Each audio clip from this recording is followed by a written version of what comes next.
Good evening and welcome to Powered by Authenticity. I'm so glad to have everybody back this week for a wonderful conversation. I've been looking forward to this for quite some time. I've had the opportunity to sit on this guest podcast and conversation and had just a delightful time. So I'm so glad that Hoda, you're able to join us tonight on the podcast. Good evening. How are you? I'm doing great and looking forward to our conversation. We've had quite a few chats, so happy to continue to build on them in this podcast. Awesome. Yeah. Well, how about you tell everybody a little bit about yourself? Okay, well, first I want to thank you for asking me to join you on this podcast. It is exciting for me to talk with you and about things that we share in common. And a little bit about myself. I live in Calgary, Alberta, in Western Canada. I've lived here for over 30 years now. And I am married with two boys who are in their late 20s and not living with us anymore. So they've moved to other cities. I own and have been coaching for the past almost 11 years now. October is the anniversary of Right Career Fit. And I love coaching. I started out as an academic consultant, so just helping students figure out where they want to go and what they want to do in terms of university after high school. But then I felt that they needed more. And so I added the coaching, got certified and added coaching aspect to it. But I can tell you more about that if that's something you want to elaborate on later on. And yeah, that's a little bit about me. That's amazing. And Calgary is beautiful. So a little bit jealous of where you live. It is a beautiful city. Definitely recommend it if you love nature. We are close to the Rockies, less than an hour away. You can see the beautiful mountains. A very, very nice city if you love to hike and mountain bike and ski, for sure. Oh, that's amazing. I think that's right up producer Ken's alley too. So we'll have to visit. Definitely welcome. Definitely welcome to visit me anytime. Yay. All right. Well, we like to do a little bit of an icebreaker here at the podcast, just get to know everybody a little bit more on a personal level. And so tonight's icebreaker question for you is what's on your playlist or a current audiobook that you're listening to right now? I will give you the audiobook because I think it's more appropriate. Again, along the topic we're going to talk, but then I can give you the song as well Yeah. after this. Currently, I'm reading a book by Emma O'Donnell. She is a friend of mine now. We're colleagues, like we chat a lot, kind of like you and I do, Emily. And the name of the book is Understanding Teen Stress and Anxiety, A Parent's Guide to Building Love and Connection. And I think she really details how to, like, down to the little details of how to speak to a teen and make sure not only you're connected to them, but that you're listening to them so they're connecting with you as well. Definitely recommend this book in anyone looking to fix a relationship with their child. I'm reading it because I work with young people, like ages 14 to 25, and I thought it brought a good perspective. So not only for a parent, but also for a coach, consultant, teachers, even. It really details that specifics of a good relationship. Oh, I love that. That's amazing. What a great, I'll have to check that out. That's great. Yeah, definitely recommend it. It's very simply put, and there's got exercises, so really cool. Oh, that's amazing. So what's your song? What's some of your current songs that you're listening to? Well, I am of Lebanese origin, and so recently one of the Lebanese singer released a song that talks about the relationship between the dad and his daughter, and how just sitting and having conversation with her reminds him that life is a gift and that he should cherish more these moments. So that's the song that I'm listening. It's a really cool song. Oh, amazing. That's awesome. That's so great. Cool. Hey, Ken, how's it going tonight? It's going good. What's on your current playlist or audiobook? Well, audiobook, I am going through Arnold Schwarzenegger's Be Useful right now, which is a lot about how he got a lot of his companies started and broke into acting, that type of thing. That's cool. Yeah. Oh, cool. How about a song on your playlist? Ooh. No particular song at the moment. Everything sort of rotates. Gotcha. Been enjoying Post Malone's new country album, actually. All right. Awesome. Actually, I feel the need to add a song that I kind of ask all of my, the young clients I work with. Yeah. It's called "If Today Was My Last Day." If today were your last day, just to listen to the lyrics and then we sit down and talk about it. I think it's a very good song in helping us reflect on what's next in our life and what's important. I love that. One of my favorite songs that's on my playlist right now it's a Rob Thomas song, and it's called "One Less Day, Dying Young," and so I love it too. So talks about how if you're aging, you're lucky because a lot of the good ones died young. So I enjoy it.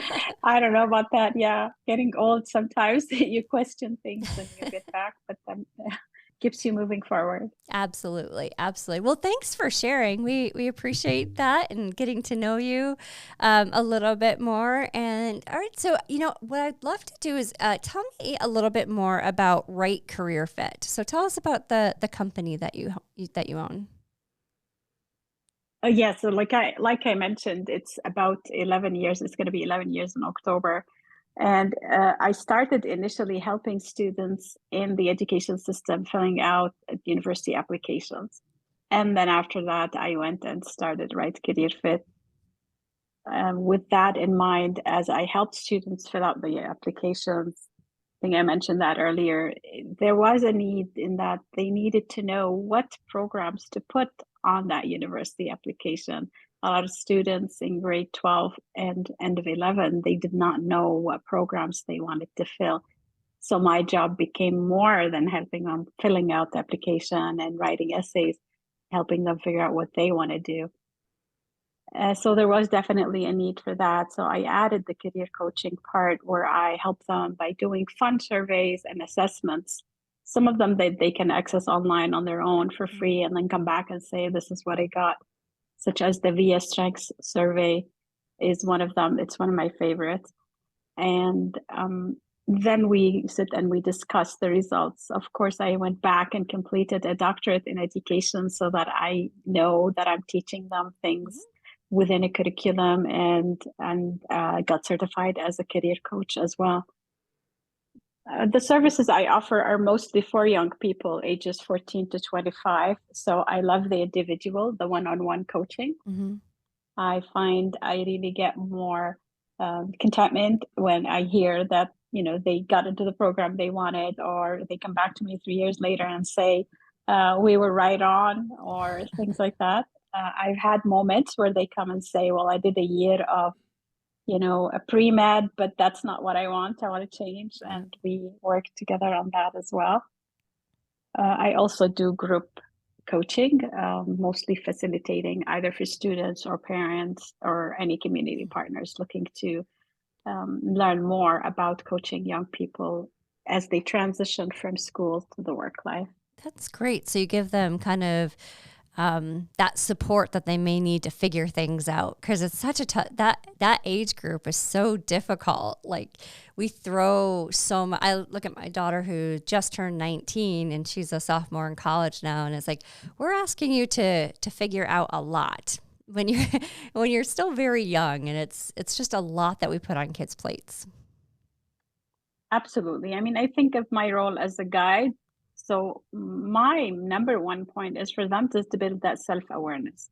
So if they know who they are today, because we change as we know as we get older, if they know who they are today and what is important to them today, then they can find what to do next for today. So really focus on what's next, not that long-term goal. I mean, I do get them to do 10-year long-term goals, but the focus is on what's next today and what's important to you today. Because then once you go out and experience it, there's going to be a process of elimination in that I didn't like this, but I like that. Yeah. Yeah. And I mean, hey, that could be true for those of us who have been in the career sector for quite some time, taking a step back and figuring out what makes us happy too. So There's some transferable Absolutely. things Don't there. you do Yeah. that? Like, Yeah.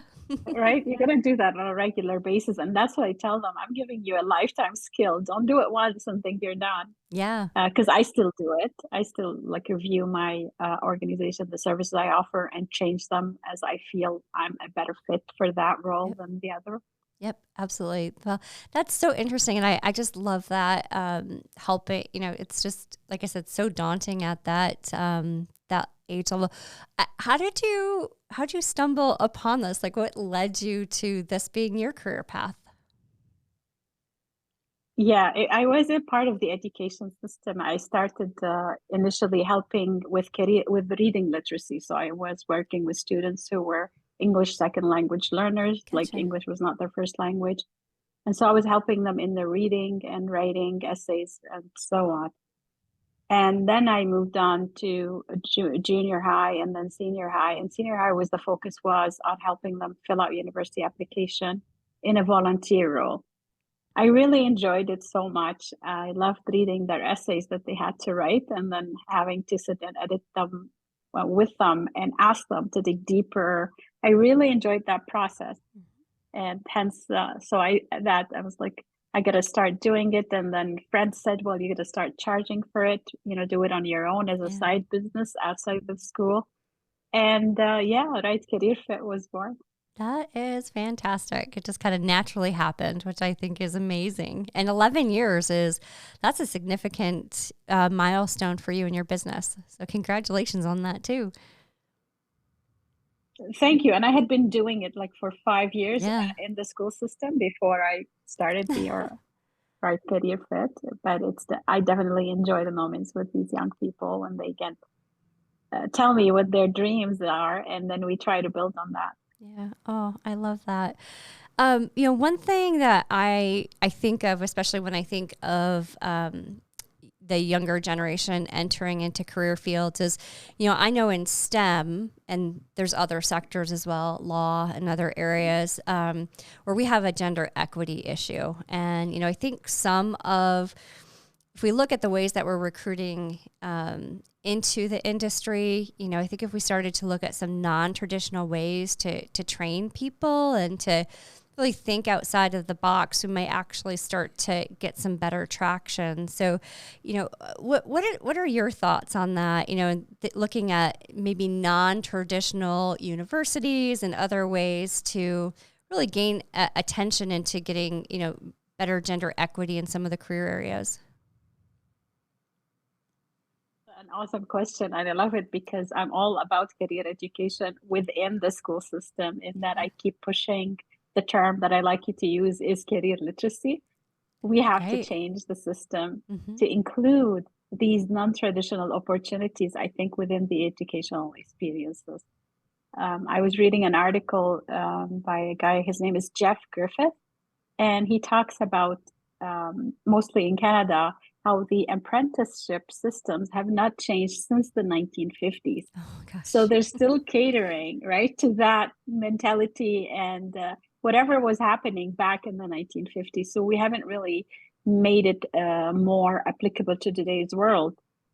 And yet Canada now is dealing with shortage of skilled workers. So what are we going to do, as people, to encourage the young people to explore apprenticeship programs? But also the same goes for your passion, I know, which is including women in the STEM programs more and more.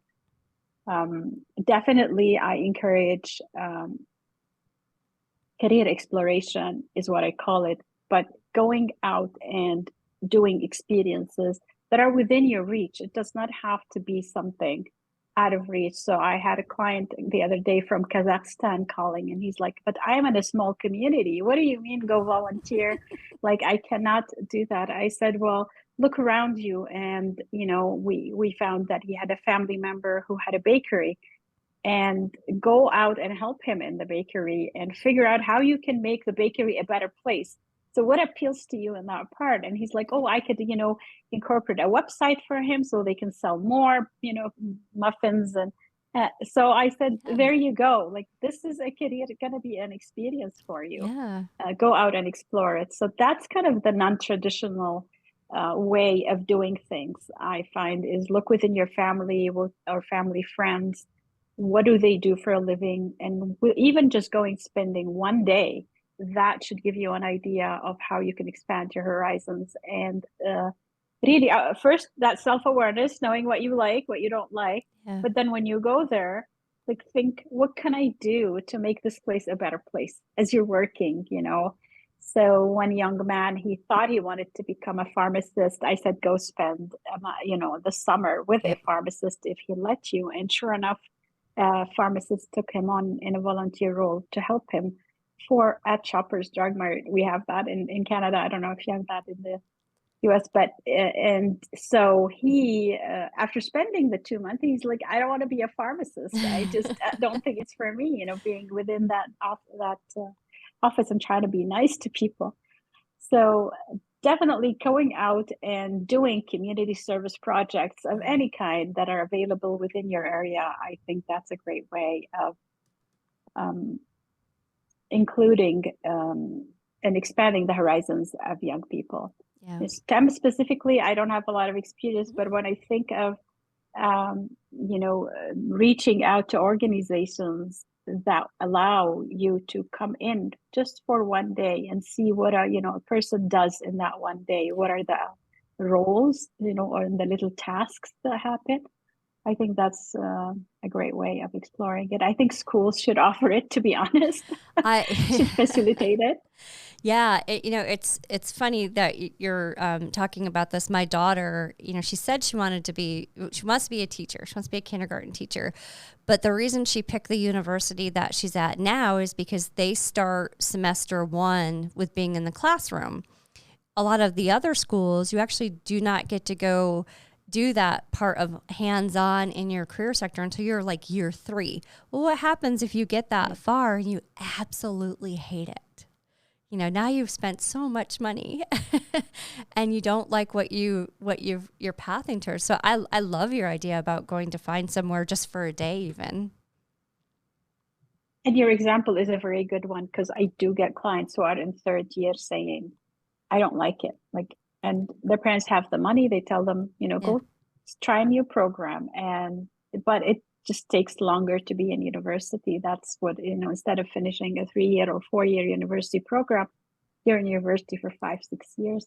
Yeah. Which could be a good thing if you like to learn, but I'm keen always on getting them out there and experiencing rather than just learning. Yeah. And I think, I don't know what your viewpoint is on this, but I think we've put so much pressure on kids to go to university that, it's okay maybe to take some time to find like a skilled labor that maybe you would like to be a part of. I look at, especially during the pandemic, construction workers were we needed them, plumbing, all of those types of trades, and we still don't have enough skilled tradesmen in the U.S. And I think it's probably similar for Canada. But what are your thoughts about promoting some of those non-traditional ways of going for education and finding a different career?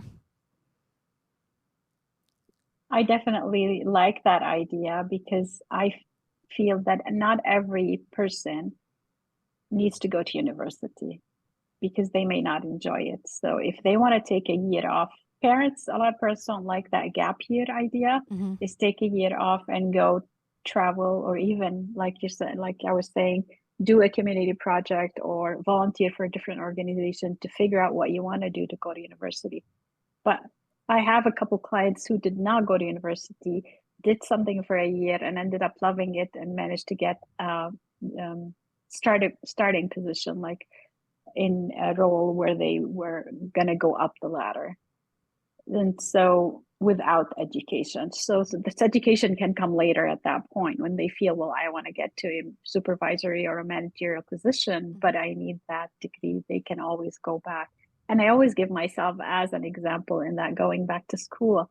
It's never too late. If it's your passion, if you want to go back and study when you're 20, 30, 40, or 50, you can always go back and do it. And if you think it would help you to develop your dreams and you're certain it is for you at that point. Yeah, I love that. And you're right. You can always, if that's the requirement for going up that next step in the ladder, schools aren't going anywhere. They're there always. Even if you're 90, go back to school if you want to. Yeah, absolutely. Absolutely. And like, so a lot of students, I say, don't go do the MBA right after your bachelor degree. That's another thing I have discussions with clients, is that you finish your bachelor degree, go work for a couple of years, then go do an MBA if you really are passionate on an MBA degree. So lots to think about, and every person is different and unique, and they need to reflect on who they are and what they want to do today. Yeah, no, I love that. And, I think it's also valuable for those of us who, if you're in the career, to take that step back and say, should I go get something? What sparks that fire, and go get, education in the form of hands-on or formal university.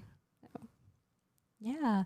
Yeah, absolutely. Yeah. Yeah, that's awesome. Well, you know what? So if you were talking to one of your students a few years later and they came to you and they said, I really do need some help. I'm just not happy. What would be the first words of wisdom that you would give one of your students? What's some career pivot guidance, or just some overall guidance that you would provide to them? I am very big on experience, so definitely it will be go and try something new while you're doing what you're doing today. Unless you really hate it and you really want to quit today, I would say go within the organization, try to go lateral rather than go upward. So if you like a part of what's happening in the organization, but you don't like the specific role you're in, look around you, like who is doing something different, and do you think that will be cool to experience? That's the easiest way to transition and pivot. If you still think, well, the field as a whole is something I like, but that specific role I'm doing today is not okay. So I recommend usually to go talk to a person who's doing the other job, or even to a manager, and say, well, you got to that position. What skills should I have in order to be able to doing the role that you do? And then after having a discussion like that, you'd be like, whoa, I don't think I want to be doing this. Or maybe yes. Yeah. So definitely explore where you're at today within the same organization. Unless they tell me they hate it, then it would be a different conversation at that point. But most young people, they've done the job for 2-3 years. They feel, okay, I've known everything there is to know, and I don't see opportunities to progress. We would go the lateral position. Definitely explore within the same organization if they like it. Yeah, I love that idea. I think sometimes there's a stigmatism between moving laterally, instead. But sometimes if it just makes you happier and you're a happier person, it really doesn't matter. Exactly. Like focus on who you are, that self-awareness piece, and what you want to be doing today. And if you really hate it, unless they had the whole environment or the culture of the organization, then that would be still within the same career and maybe going to a different organization. So we have to dig deep and say, is it really they don't like the career or the organization they're working in?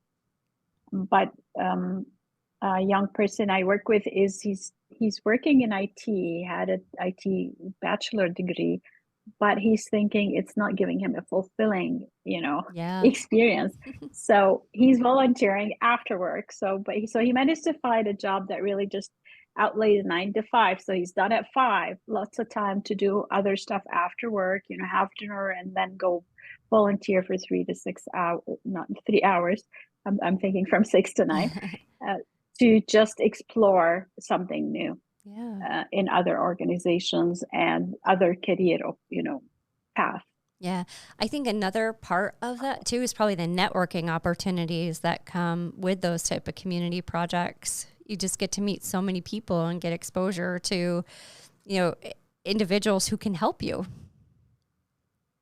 It's funny that you should mention that, because that's exactly what he was saying. And that now I have a big roster of people that I can reach out to if ever I want to go into that career path. Yeah. So yeah. That's And networking is another story. I think what would be networking tips that you would provide for young people? Oh, mine are find like-minded people that you can go and talk to. You know, there's so many organizations in all industries. You know, I'll speak to STEM. You know, we have the WIT network, which is the Women in Tech Network, and you know, they even offer free memberships to community members so that people will come in and talk. And I think that's the other thing is, don't be afraid to talk and tell your story. You know, there are people out there who, once they know about you, they're going to help. People care. But, you know, it's funny. I think that we were just talking about this the other night at dinner. The kids are so afraid to talk. You know, they'll text and everything. But when you're like, just go show up and just go start talking, there's almost like I don't know. I have the power behind my phone instead. But I think if you just encourage kids to go talk, find like-minded people, find a place where when you walk in, you feel comfortable. And there's so many different ways to do that with different organizations that are out there. And don't be afraid to use LinkedIn. You know, LinkedIn is another great place to go find organizations and people to network with. And, you know, if it's somebody out there who's doing something that you're like, oh, I think that might look fun, go talk to them. Go, send them a LinkedIn message. People inherently, I think, want to help. Yeah. Yeah, I agree with you. And I did my research during my doctorate degree where I interviewed young people about networking. We talked about it. And this one young girl, very smart, she was 14 years old, and she said, oh, I just reached out to so many. Worst case is they'll ignore me. Love it. You know, some will say, oh, thank you for reaching out, but I'm too busy. But then I will get some people who are willing to talk to me and just say, I want to have an informational interview. So really, that's what it is. You can reach out to 10 people. 5 will say, I'm busy. You know, 2 may ignore you. 2 may say, let's have a chat.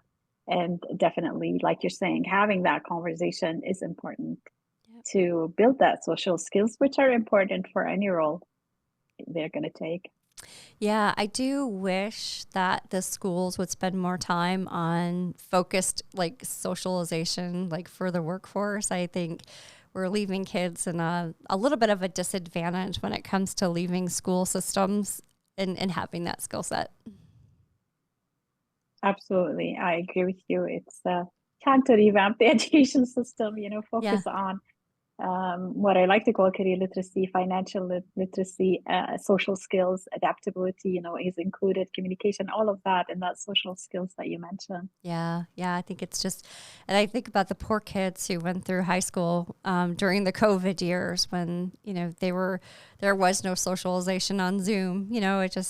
Everything was just so shut down that they lost so many years of being able to build up that type of experience just with each other, because they weren't getting the same exposure to each other and being able to talk. So. And that was tough on us adults too. I mean, I started using Zoom more often because I needed that social interaction, definitely, and continue to use it now. I know. Now we've gotten comfortable. Yeah. I'm traveling next week and I'm like, oh, I actually get to see people in person. It's a unique thing. I know. And yeah. Yeah, it's amazing. Well, what's on the horizon? What's next? What do you have up and coming? Well, I'm very excited to share that I am going to Dubai next month, mid-September, to facilitate career sessions at different universities in Dubai. It's an opportunity that I did a couple years ago, and now they've invited me back, and I enjoyed it so much, just seeing the cultural differences and learning about the cultural differences. It's definitely fun to go back and do it again. Yeah. Oh, that's amazing. Congratulations. That's awesome. Thank you. Yeah. I'll be there till November. So excited to be a part of that. Oh, wow. That's incredible. Well, congratulations. Anything else you want to share with the listeners? I just want to thank you, Emily, for having me part of your podcast. Looking forward to further collaborations. And anyone who wants to chat with me can reach out to me on my website, right? careerfit.com. I have a contact page. Anything they want to talk about. I'm also on social media if they want to talk about anything that you and I talked about today. That's amazing. And we'll put links to your websites in the show notes for sure. And yeah, I hope we can talk some more. I love the work that you're doing. And, you know, it's funny having a 19-year-old and kind of seeing what she's going through and everything. It's so nice to hear about the work that you're doing, because I can just see how valuable and important it is for kids in that age group of 14 to 25. I think the work that you're doing is incredibly valuable. Thank you so much, Emily. I think your daughter has got it now, because if she found a program where you can, go out and experience the work in first year, she knows what she's doing. Yeah. So far, so good. So far, she likes it. So, but well, awesome. Well, thank you so much for being here tonight, Hoda. I really appreciate your time, and it was just such a fun conversation. I loved every minute of it. I can't wait to get more on the books and talk to you a little bit further, because I just enjoy it so much. So thank you so much for being here. And producer Ken, thanks for being here tonight. You got it. All right. And also a big thank you to GoArt here in Batavia, New York, for the use of their podcast studio. It's just such a great community area and support that they show to the podcast. So we appreciate it. So thanks, GoArt. And Hoda, thank you so much again. I really appreciate it. Thank you, Emily and Ken. All right. We'll talk to you soon. Thank you so much.